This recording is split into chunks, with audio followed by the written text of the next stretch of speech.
Hello, everyone. Thanks for joining us. We're here today with a good friend, Bruce Reyes Chow. Reverend Bruce is an active speaker and writer on topics of faith, culture, race, and technology. He hosts the podcast BRC and Friends and has authored 5 books, including In Defense of Kindness, Why It Matters, How It Changes Our Lives, and How It Can Save the World.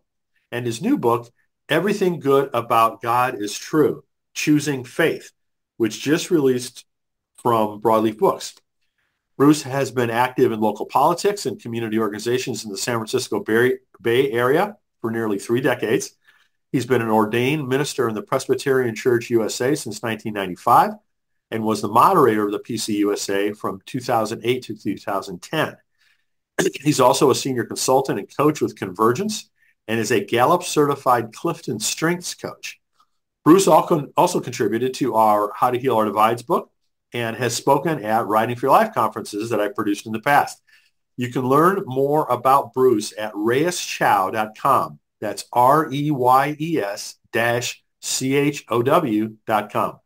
So Bruce, congratulations on all of your amazing work, and thanks so much for joining us. Oh, it's so good to be with you. I'm super excited about this last project, but also just I always love coming to talk with you.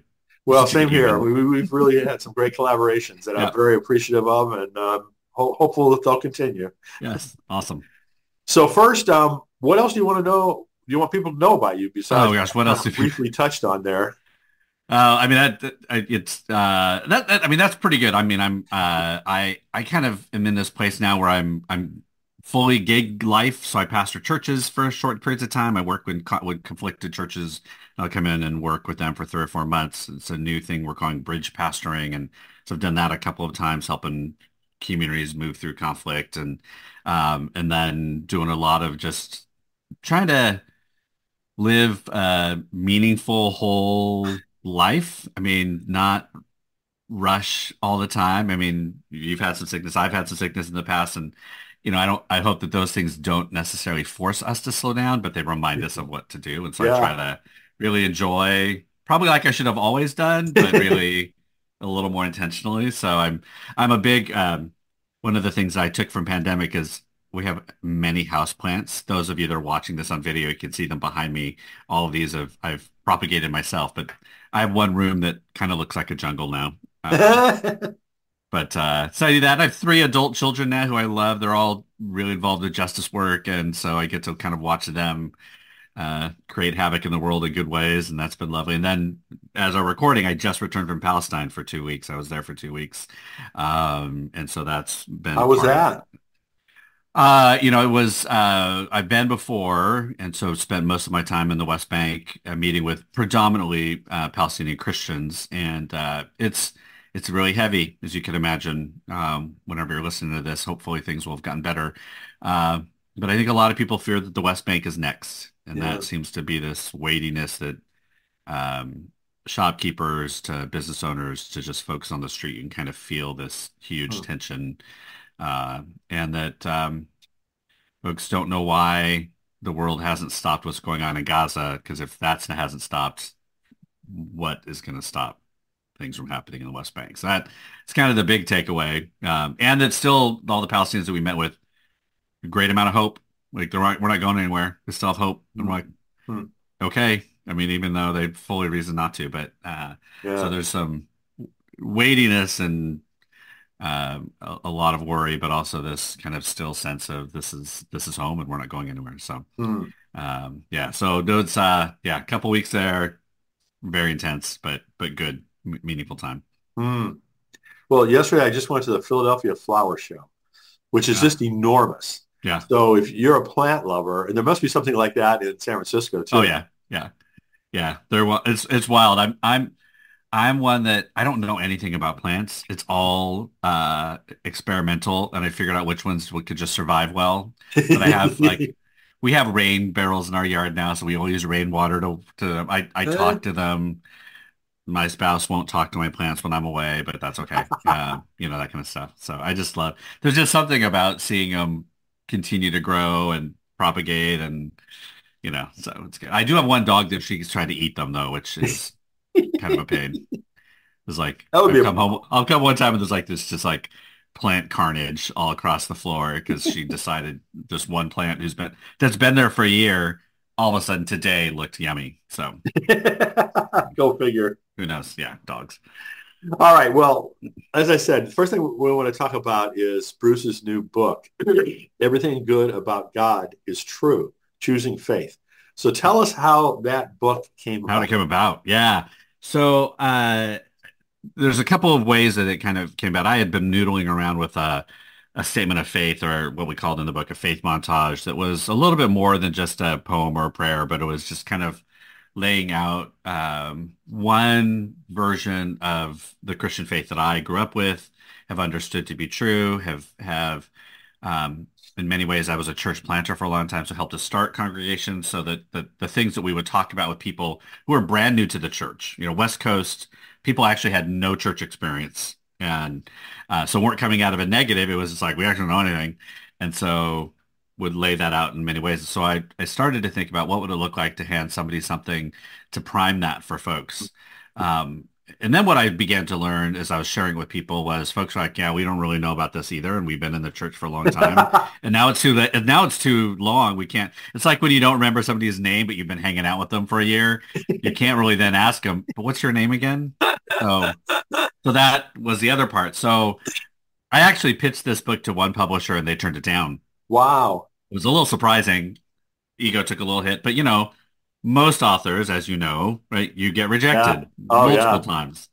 So somebody found out that it had been rejected, that Broadleaf approached me and said, "Hey, basically we can't read another book on deconstruction, and this feels like what's next." And it wasn't a dig on deconstruction at all, but Just an I was oversupply like, of books, man. yeah, there's just everybody's doing deconstruction. Yeah. And I don't come out of an evangelical background. I don't come out of I have a very healthy, um, lovely mainline progressive Christian upbringing. And so I write out of that. And so I know other folks have to write out of that pain, and that's really helpful for people, but that's not what I Yes. come out of. So they asked me, well, can you write the what's next book? Basically, can you write a book on Christianity and what you think it looks like next? And I'm like, well, yeah, I guess that's kind of a daunting task. So it is when people ask me what's it on, I'm like, well, Christianity. But so and ended, 45,000 words. And I'm like, okay. So 40 to 45,000 words. What we've been able to do is to basically give what's, as they're talking about, the sweeping primer of progressive Christianity. And I'm really proud of it. I'm really excited about it. And so it took, surprisingly, I thought it was like 2.5 years, but it's only an 18-month process from Hmm. initial contact to publishing, which is, as you That's know, pretty quick. pretty fast. Yeah. Yes. Yeah. Yeah. Really Well, good, fast. good for you and good for So, Broadleaf. yeah. Yeah. So, I mean, it would be easy to say that the book is intended for people that are brand new to Christianity, but I think, as you said, it's Yeah. also kind of like for these people that are been maybe, I don't know, not casually affiliated with Yeah. Christianity, but maybe not deeply. Well, I think the mainline church has, unfortunately, taught Christianity by osmosis, and thinking that Yeah. was enough to get people by. And I think what we've all discovered is that folks are still inquiring about what things mean, and so much of what we do is because, not to, this phrase is a little overused, but like we do it because we've always done it that way. That really has been true, and so we've lost meaning out of why, with the ritual we do, the structure of worship we might have, the forms of governments, like why are those meaningful? And what I'm trying to do is to give a theological understanding, and then like here's what it means on the ground. So trying to do, baptism in 2,000 words, both on what does this mean for our faith, but also, well, the question people ask is, well, why do some people sprinkle and some people dunk and full immersion and, like all the things, without saying one is better than the other, and really trying to embrace, same like denominations. I don't talk about denominations being bad, right? I just feel like there are different ways that we've all come to the faith, and that we all play a role, and here's the ways they might be different, but they're not, I'm not like denominations are dead and that's the only option we have for the future. I'm like, well, they're dead, and certainly the way they were in the 50s, but they still for it. So I think it's for a lot of folks. I think the overall thing is here's encouragement and challenge and example of how to articulate your faith. And that's for everyone. And so if I can gain some accessibility in different ways, that's what I think this does well. And I think it for some pastors who are having a hard time articulating their faith as well, this is an easy starter for, okay, this helps us prime people for conversations we're going to have in a church. And I've heard that lots of folks are using it as a congregational read, as a way to kind Good. of, yeah. So there's one church is using it as their Lenten study already. So we got Kind them of a books early. rebirth, like a Yeah. rebirth Yeah. type of a Oh yeah, it book. fits really well. Somebody asked, "Are we going to do a curriculum?" And I'm like, "No," because I'm not a curriculum person. But there's questions at the end, and your pastors Yeah. can figure out how to ask questions and all that kind of stuff. So, but yeah, it fits really well into anything. Now, if you're a super academic, this is not the book. Like I'm not.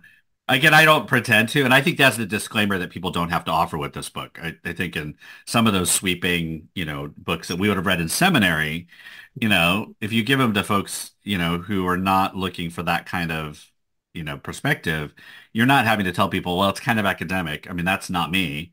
So you're being able to say, well, I mean, the disclaimer is like, well, he's from the West Coast. I mean, I don't know what disclaimers you're going to give, but it's too academic or it's too heady. Actually, it's super accessible, I hope. That's kind of the give. I'm really hoping like church adjacent, Christian adjacent people are going to read this. That's what I want to know if it really kind of touches on too. So anyway, yeah, so it really is kind of broad for folks. At least that's what I hope. So I'd like to read a couple excerpts from Sure. the book. This one, I think, kind of gets at the essence of the book too. You say it's incumbent upon Christians in the United States who believe that our faith has been hijacked to offer something better. I think that's a really important aspect of this book. Yeah. Yeah, we wanted to make sure that so one of the things I think with a lot of new faith expressions is I think they center conservative evangelicalism. They give it far too much power in defining what is next. So while I didn't want to pretend that didn't exist, but I'm not going to let that version of Christianity center and get all the energy for what I believe. But at the same time, it does form why and how we have to do this work. And that, at the beginning, I really kind of, we try to take people right back to, 2020 and put you in what was happening right now. And now here's this version that dominates our media and our culture and, Uh, is the go-to thing. And we can decide, well, that's just wrong, and then not do anything, or we can decide we could try to gain some traction in that space to make people at least think, oh, there are different versions of this thing called Christianity. And so I always appreciate reporters that talk about conservative evangelical Christianity because at least that they know there's different other versions. When people say, well, Christianity this, I'm like, okay, that's where we need to get some yeah, no, I interruption. think it's important to make not Yeah. only make the distinction, but also to present a faith, Yeah. and, Yeah. and it, And we can do it in a way. This is the thing where I think a lot of folks, when you get to the evangelism section, where I have no interest in trying to reclaim the word evangelism. I think that's uh, not a good case of a good use of energy. But there is this sense of the only way we can talk about our faith is this way that we don't like. And I'm like, well, that is kind of short-sighted and yeah, creative, right? Like we can share our faith in a way that makes sense to us and do that well so others hear it. So I think that's where the challenge and the push for me, for folks is, yeah, share it and do it in a way that is true to who you are, but share. And that's it. I think we just assume it's only in this, terrible way. And that's the only way. I'm like, well, that's just not true. That's lazy and a cop out. So so another thing you say in the book is, isn't that kind of arrogant, you may say? yeah. How dare you claim that what you believe is better than anyone else? Isn't that what you accuse them of doing? Yeah. So what's your answer to that? Yeah, I mean, I think there's always an element or if you claim that something is a better. Now, I think where I stop short is I'll never tell somebody that they're not Christian. Like I'll never say, and we have friends that will say, well, that's not Christian. I'm like, well, I am not one to say whether that is Christian or not. I have a different version that I think is better. than that, and it's a better alternative. So, I mean, you can always be accused of being, arrogant about saying something is better or not. But I come at it, and I think pretty clearly that it is a way, not the way. It is a version, not the version. Whereas I think the other side of this would say, no, they have the way, and Right. this is Yeah. the only way you can go in order to be true to God. And I'm like, well, God Maybe is kind not. of amazing. Yeah. And, the Romans passage for me that says, do not repay evil with evil. I love that passage. It's a Uh, challenge for me because it then says, because God will heap coals upon their tongues, right? So that God takes care of it. Like if it's wrong, it's not your job. Like bless those who curse you. And if something needs to be taken care of, you hope it's not you. I mean, at the end of the day, I hope it's not me that is the one that's wrong. But if the other version is not the one, God will take care of that at the end of the day. So I don't have to worry about, dehumanizing and dismissing the other too much. no, I feel the same way. It's like when I established Compassion Christianity, there was this temptation to make a list of things. Well, what does that mean? Yeah, Right. And I said, nope, I'm not going to have like a, statement of faith that you have to abide right, by in order to be part of right, this community. I said, it's up to you to decide whether you're a Christian.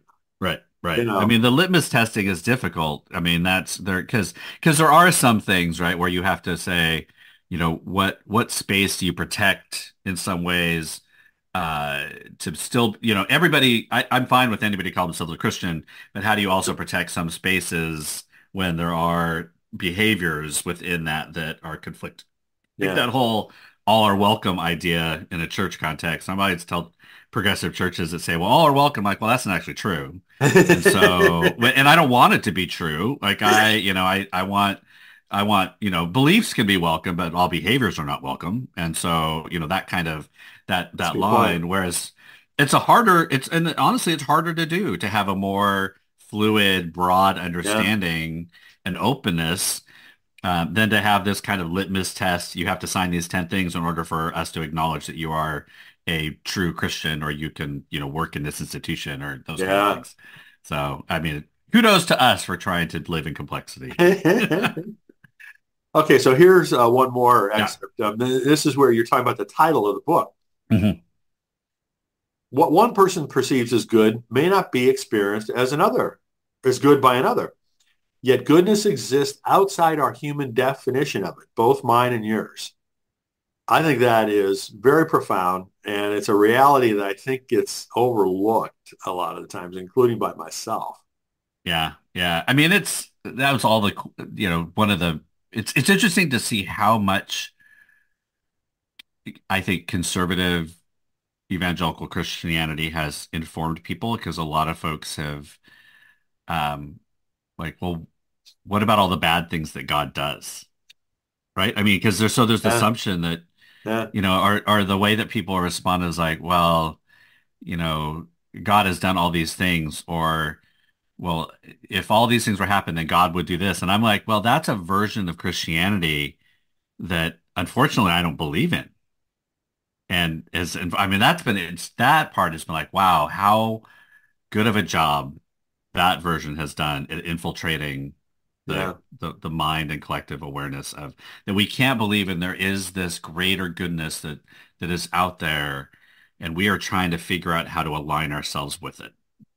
And that there is something about that idea that I find extremely comforting and exciting, where others are like, no, no, no, no, this God wrathful, vengeful thing that people have been using as a weapon against me and my people or whoever, that's the real God. I'm like, that's just not.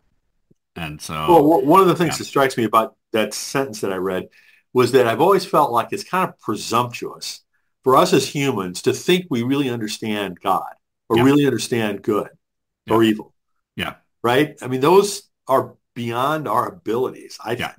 You yeah. know, And we do our best in the context in which we yes, live, and we're trying to figure out how to align it. When I talk about sin and some other things and revealing of a plan, like it's not that it's all set up and we're just these like our agency is really valid. And so how do we just kind of try to keep figuring it out? And that's where for me, there's just so much liberation in the idea that there is this ability for us to shift and move, and same for God. And we're just trying to figure and we're never really going to know. Like we're Yeah, never really going exactly. to know. Yeah, I think Um, that's the point. but part of the Just because we would adventure, try, and it doesn't mean yeah, we shouldn't try, yeah, right? exactly. I That's mean, part of the adventure. Is like yeah. we're Well, figuring it out. yeah. I mean, if sin is the separation from God, then the opposite of that is trying to get closer to God, Yeah, right? I mean, yeah, so in an active way, yeah, even yeah, knowing that we're never going to, figure it out. yeah. And that God's moving towards us, we're moving to, and there's this yearning, and we're trying to figure it out. I mean, it's just such a lovely, I think, metaphor for just as you're kind of walking with somebody in your life, right? There's times your ebbs and flows of how close you are together and how far. I mean, it just you're growing together. I mean, it's just I think it gives me comfort in moving through the world that there isn't this static, rigid there's the answer's already there. It's just you have to figure it out, like it's a riddle of some kind. I'm like, well, I just don't believe that No, God does no. that with us. So, So the next question has to do with a term that you used a moment ago that you use in the book, faith montage. mhm.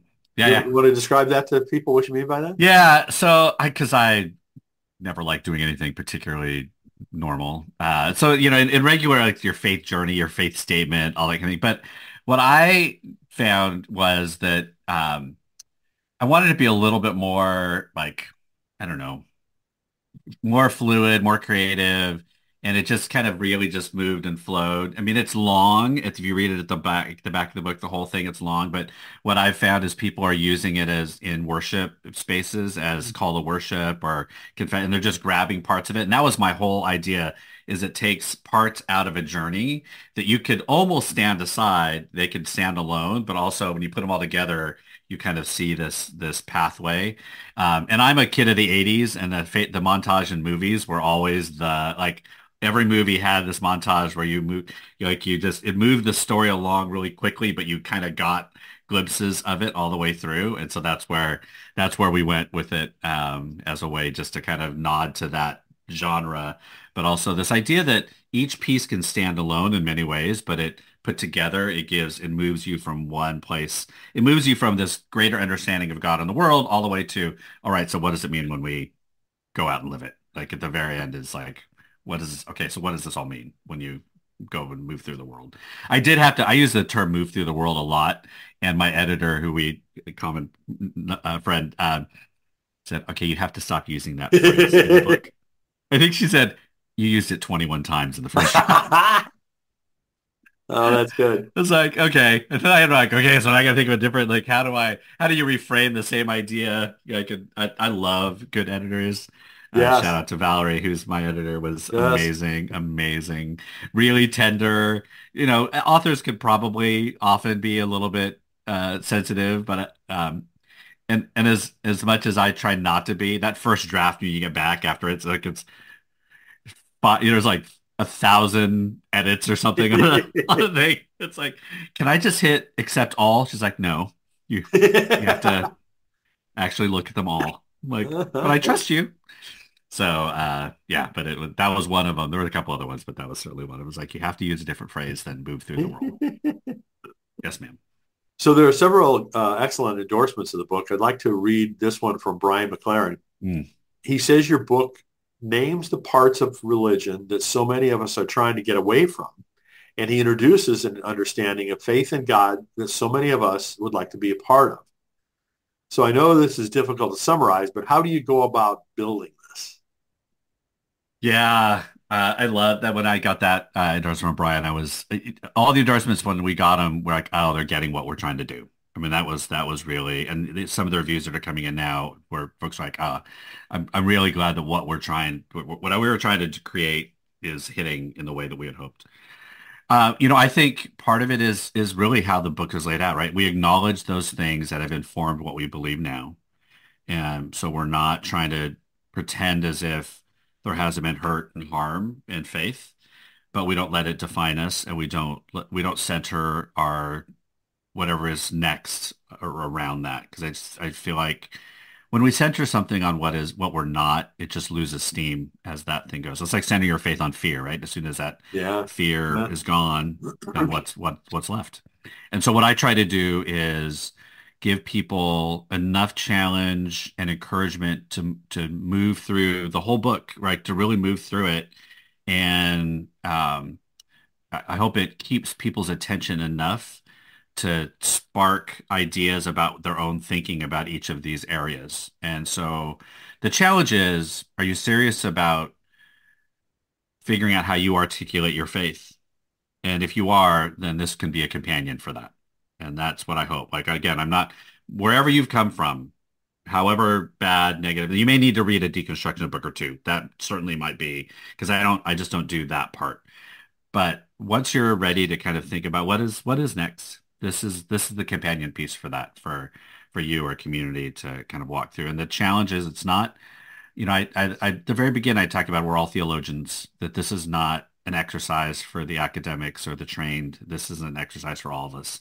And so while we don't go around saying I'm a theologian, like that's not, we are, we talk about God, and we study who God is for us. And so, I think that challenge is like, okay, so let's take this seriously now. And here's um, something that you can take along the way. So. Well, good. It's a great book. I really recommend it to folks. But I'd like to shift gears now and talk Yep. about the general concept of finding your next calling. Hmm. Um, you've been a pastor for many years, but Yes. you've also been an author and done other entrepreneurial related things. Yes. So, what led you to do that, to kind of go off on your own and start Uh, doing new things? Arrogance. No, I'm just I mean, I think so. I've always had, I've always had deep confidence in my skills, right? Sometimes that certainly goes into hubris and arrogance, like for anyone. But I've always had a deep confidence and excitement about sharing faith and what that means. So when I was my first call, 20 was ordained in 95. So however long ago that was now, right? Are we getting to 30 years? We are getting to 30 Yeah, years yeah, almost, right? close. So it was a little church that wanted to read a redevelopment, and we grew that church. And I, generationally, uh, was able to speak to young adults that they were around my age, kind of thing, right? Mid-20s, or we getting into their 30s, and I just felt like because my upbringing was a faith that was active in the community, was open, and was, affirming of LGBTQA people, was social justice oriented and Jesus centered, all of that was just normal to me. And so when I talked about it, people just were like, oh, look at you talk about Jesus a lot and you're progressive. Huh. And that was a norm for me. So I was like, oh. So it wasn't, I didn't have to learn how to do that. I didn't learn how to reintegrate those two things. And so I've always had that in me. So that's been the common thread all the way through everything I've done. So the ways I've done it have only been like the vessel with which I've just talked about the integration of life, faith, justice. And so whether that was in church planting, so after my first call, I wasn't ready to grow a church that was older to get younger, and I totally flamed out because I wasn't ready for the power dynamics when an older church Hmm. says they want to grow and then they grow, but a lot of our churches don't really want to grow. So I just wasn't equipped for that, flamed out of that. And then was invited to start a new church in San Francisco, which people would have thought would have been a progressive, multi-ethnic Presbyterian church. Folks are like, well, that's insanity. That's not going to work. But we did it, and it's still going. So what forced me the first time to switch gears into the mechanism about how I would do my work was after about 14 years of being the founding pastor, I'd begun to talk with other founding pastors about how they left, transitioned, didn't leave, whatever. And most of them said that they stayed a few years too long. And that, the church that you start is never going to tell you it's time to leave unless you do something that is worthy of you needing to leave, right? Which we've seen. Yeah. But most of them are not going to say, okay, I think it's probably time. And I didn't want to get to that point. So I ended up leaving when the church was doing really well and felt like it was hard. It was the first time most of them have ever had a pastoral transition. So I wanted to do it while leadership was strong, while they could handle figuring out how to work through this Presbyterian system we had. And they found a new pastor who was amazing and they kept going. So, but then I didn't have a job. I mean, that was like I left without something to go to, which people thought was really weird, but I really felt like this was a call out now. I needed to figure out, like for me and the community, what was next. So by that point, I had served, as you had mentioned, the moderator of our denomination, which is for Presbyterians a big deal. Most of the other world doesn't care, but so I had this little space where I could start writing and speaking, and then I got connected with a group called Red Letter Christians, Hmm. Tony Campolo group, who really help nurture itinerant speakers who really feel like it's a calling and a place where you can ask the questions that may basically make you look like a jackass if you ask them in public. Like, how much should I charge for people to come hear me talk, right? But like this is a space that's where we were all doing this work Mhm. and we could have honest conversations and people could tell you like, well, you're not that known, so you can't charge as much as this person. But and I remember Brian McLaren saying, eventually you're charging for your time away from your family. Like you so value yourself enough. Tony Campolo said to me, you always give a discount to your family. So Presbyterians are going to be cheap with you, and that's okay. Like they're the ones who got you to where you are. He Uh, said, but don't let the Methodists and UCCs be cheap with you. Right. I mean, it was very like that, those kind of conversations you can only have in a space. And so they really helped me. So it wasn't just I was like, I don't know what I'm doing. I'm gonna like, and this was in line with me. I've always been pretty strategic about the things that I do. And I love experimenting, but I want to give myself a decent chance to succeed. And so started to begin to do that work, writing and going out and speaking. And so I did that for about, I don't know, 5 or 6 years during the heyday of the emergent church. I was part of all those. I was the safe mainline person to be invited to those things, which I appreciated and loved. And then I felt an urge to go back to the church. And so over the last, I'd say 5 years, I've found this really sweet spot of working part-time at a congregation and writing and speaking and doing some other things so that I keep my foot in this ministry that I love. I love just being pastoring people and preaching on Sundays and pushing people towards this more just faith and writing and speaking and using that platform to reach more people and talk with more people. So that's really where I am now is I'm doing these short-term part-time gigs in churches and still writing. And everybody knows I'm full out like here's the work that I do. Like you get all of me. And like I'm not going to pretend that I'm one person and another. But I also like I want to be in the church and help them in the context that they are. Like most of the churches I wish are more progressive outwardly and everything, but that's not my job to make them that way. But I'll help them if that's where they want to head. We'll kind of lay groundwork. And so I love all of that. So I found this like both and it suits my personality well. It suits my energy level well. My health, I had long COVID and still have some things that I deal with. And I really have to focus on how much I love to work out. And like I can do that and I can do two other things a day and that's all I do. Hmm. And really having to, and again, should we have always been doing that? Probably. But now my body gives out after about 3 or 4 days of not taking a Hmm. break. And Hmm. so I just love it. I don't feel guilty about not being productive. I don't know if it's age or if it's whatever it is, but I'm a 3 on the Enneagram for those of you that are Enneagram people. And I just I don't get my worth from my productivity as much as I used to. I still certainly get jazzed by things that go well and things that I'm known for and do, but not to the, I think, unhealth that I used to. So, Hmm. Hmm. you know. So, given all you experienced, from a discernment Mhm. standpoint now, Yeah. how do you look at things? What resources do you have, whether it's people or books or prayer Hmm. or meditation or whatever that you Yeah. use for discernment? So one of the main ones is I have a group that I've been meeting with for the last 26 years, 27 years, I think. I think it was my second or third year in ministry. Our denomination, the Presbyterian Church USA, we had an urban ministry office. And what we were discovering was that people who especially went to urban ministry were leaving after less than 5 years. Hmm. And not just leaving and going to another church, they were leaving the ministry. Hmm.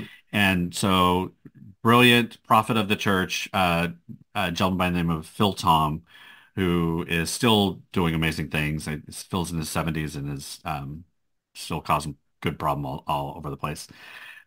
He found some money and he said to me and one other person, said, design whatever you need to do to not just survive, but to thrive. Hmm. So we gathered a bunch of us, and back when we had money every year, 10, 15, 20 of us would gather in a different city Hmm. and take a book or a study or something and help each other discern life and ministry. And we've been meeting now every year. Now there's no more denominational money. We all help cover each other depending on what's happening. We decided though we can no longer sleep on floors in the last couple of years.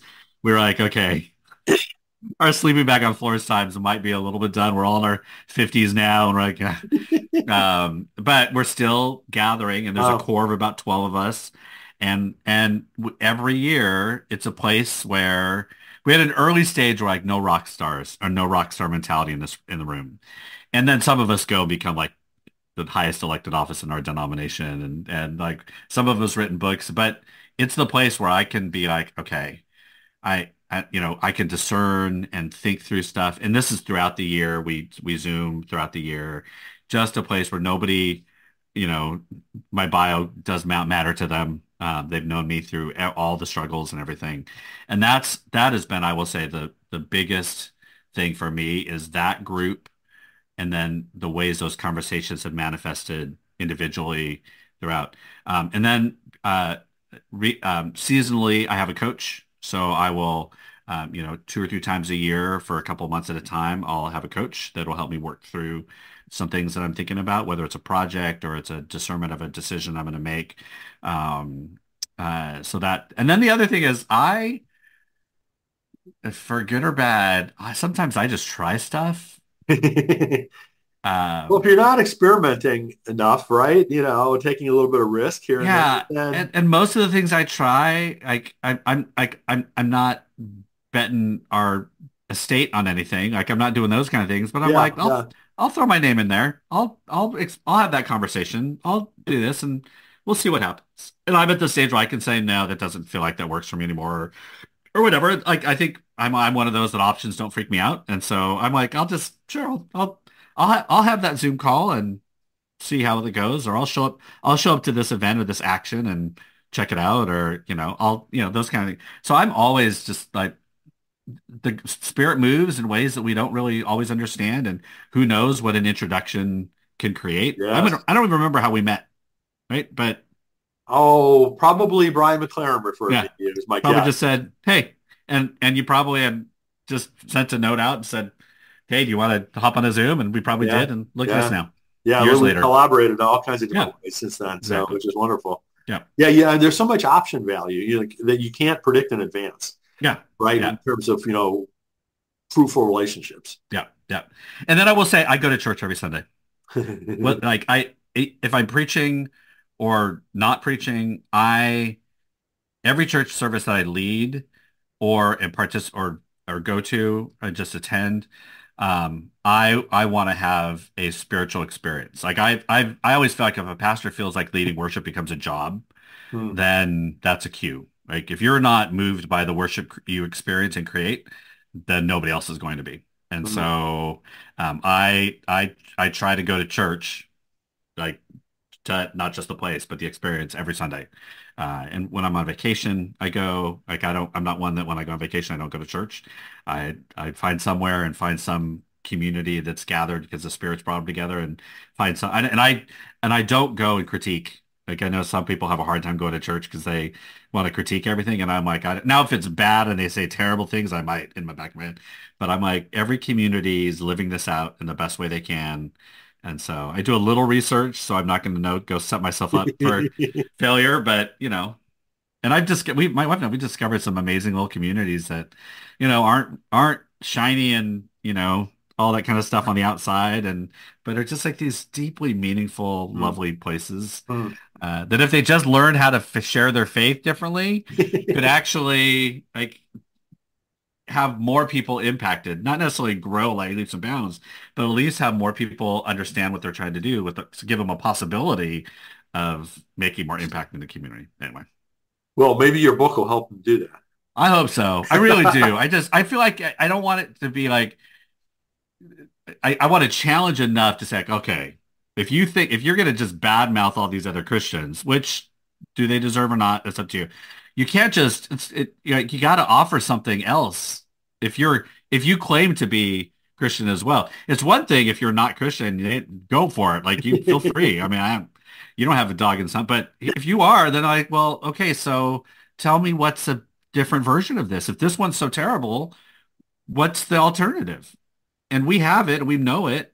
We just don't have the confidence or courage to share it. hmm hmm Or the ability to articulate it. Or the ability, yeah, yeah.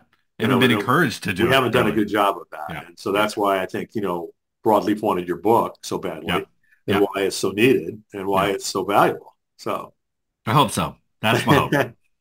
so I know you're in the midst of a new book launch, but I have to Yes. ask you anyway. I mean, is there anything out on the horizon that you got planned that you want to talk So about? it's so funny. Somebody, so we just launched the book. We're recording this on whatever date it is. So it's 2 days ago on March 5th.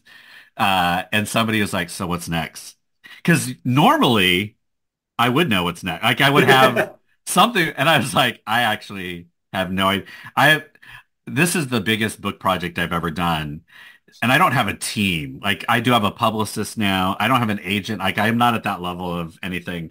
I'm thinking about that maybe for the next thing. But right now, so I'm doing all logistics. I have Uh, a part-time job being my terrible team. Every once in a while, I'm firing my whole logistics team because they suck. And and I have to get back. I'm like, oh no, I didn't respond to this person. Like so, but I think I have.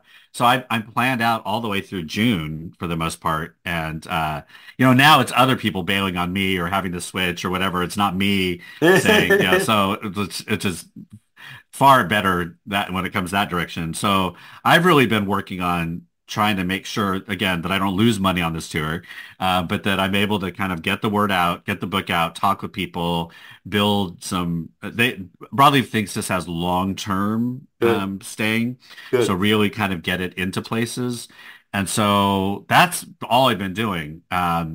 There are some other like I love this bridge pastor thing, so there are folks I've told people like in the fall I might be ready for something. And a lot of these bridge pastor things, the great thing is folks don't always know when they're going to come. Hmm. Like something happens in a church and they're like, oh no, this church needs somebody to walk with them for the next 3 months because this thing just happened. And Hmm. that's where I would come in. And I'm Hmm. like, all three of my adult children are out. I mean, I can almost respond within, a few weeks if I need be. And if it's a cool enough city. And I'm also like, I have a friend who's in Australia now, and I'm like, if you need a bridge pastor anytime, There you go. just give me a call. I can't move to Australia permanently, but I would love to live there for 3 or 4 I hear months. you. I hear you. But Well, we'll yeah, keep so us posted. Whatever ends up being next, please keep us oh posted. yeah, yeah, yeah. Well, my life is online, so everybody will know as soon Yes, as the next thing yes. happens. So again, the book is Everything Good About God is True, Choosing Faith. Please check it out. Bruce, thank you so much for joining us. Thank you so much for all your wonderful work and best wishes with all of it. Well, thank you for your friendship. Grateful for you, your health, and all the things that you do for so many of us. So thank you for having me. Oh, my pleasure. Thanks so much.